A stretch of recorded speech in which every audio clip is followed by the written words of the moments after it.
Bienvenue dans cette nouvelle vidéo. Cette semaine, le sujet 5 erreurs à éviter au moment de déterminer la valeur de votre entreprise ou les pires erreurs qui pourraient faire échouer votre transaction. Bonjour et bienvenue, je suis Alain Saint-Jean, courtier immobilier commercial chez Remax. La détermination de la valeur d'une entreprise est un exercice complexe qui peut se faire au moyen de diverses méthodes. Il se peut que même si vous embauchiez deux évaluateurs d'entreprise différents, qu'ils n'arrivent même pas au même résultat. Pourtant, il est très important d'établir la bonne valeur pour votre entreprise. La première erreur, c'est avoir des attentes irréalisables. Il arrive souvent que les entrepreneurs aient une vision trop optimiste de la valeur de leur entreprise. Il peut en être ainsi en raison d'hypothèses irréalisables sur les bénéfices futurs, d'une mauvaise compréhension de l'intérêt des acheteurs ou d'un manque de connaissances sur la façon dont sont évaluées les entreprises. C'est pourquoi des entrepreneurs peuvent en arriver à remettre en question les résultats d'une évaluation.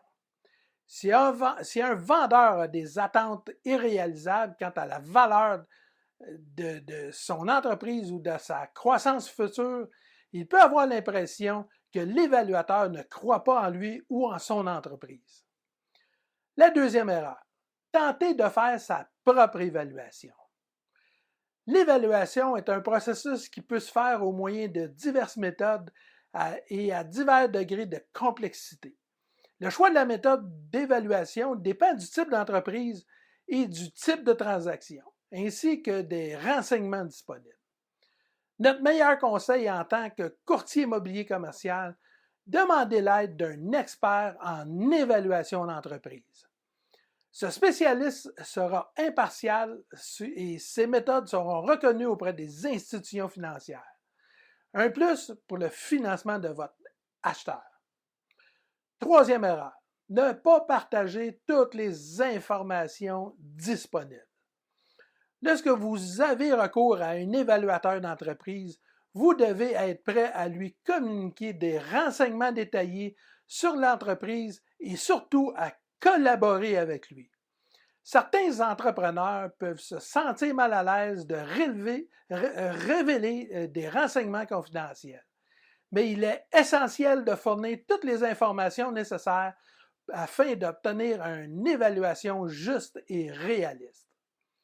La quatrième erreur, s'attendre à une valeur fixe. L'évaluation n'est pas une science exacte. Il est peu probable qu'un évaluateur vous donne une valeur précise de l'entreprise que l'ensemble du marché acceptera. Il existe une idée faussement répandue selon laquelle l'évaluation donne une valeur exacte à l'entreprise. Les évaluateurs établissent généralement une fourchette de prix auquel ils s'entendent, auquel se vendrait probablement l'entreprise. Autrement dit, un acheteur pourrait payer un prix supérieur ou inférieur à la juste valeur marchande. Par exemple, un membre de votre famille pourrait payer moins cher que le prix minimum suggéré. En contrepartie, un acheteur qui vous demande une balance de vente de lui financer une partie de son achat pourrait payer un prix beaucoup plus élevé. Cinquième erreur, s'attendre à ce que l'évaluation ne change jamais. En fait, la valeur d'une entreprise peut changer pour de nombreuses raisons, comme les conditions du marché, une nouvelle réglementation, un nouveau concurrent ou une situation économique du marché canadien.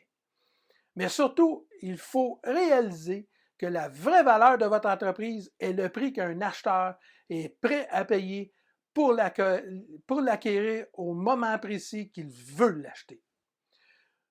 Vous avez aimé notre vidéo? N'hésitez pas à le partager sur vos réseaux sociaux, ça nous fait toujours plaisir. Je suis Alain Saint-Jean, courtier immobilier commercial chez Remax. Bonjour, je suis en équipe avec Daniel Lambert. Vous pouvez nous rejoindre au 514-827-9096 ou via notre site internet alaindaniel.com. Merci, à la semaine prochaine.